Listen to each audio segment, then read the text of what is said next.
Ay, Congressman Leandro Lebiste, ang sabi ko sa iya, tayo naman ay magkababayan, tayo ay magkakampi, magkasama sa Partido Lakas Tama. Ito po ang ngabang lingkod, Congressman Manik Manaog from the Lakas Tama Party at your self-service. Ay, Kong Legardo Lebiste, ano kang nangyari sa iya?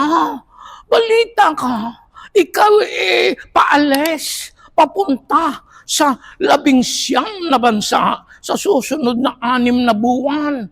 Aba, ay pagkakatagal noon. Anong gagawin mo doon? World tour? Aba, ang pinagtataka ko, bakit ikaw nagaya doon sa mga naalis? Baka ikaw ba iimbestigahin na rin ng DOE, ng Department of Energy sa mga kontrata mo diyan sa mga solar na iyan. Aba, ay hindi gayan ang Batinggenyo. Sabi ng administrator, ikaw umalis ka, sunod ka agad. Ano nangyari sa iya? Aba, nawala ang iyong pagkabatanggenyo, ang pagkabarako. Aba, ay hindi gayaan. Alamin mo kung sino talaga ang mga kakampi mo bago ka magdadakdak.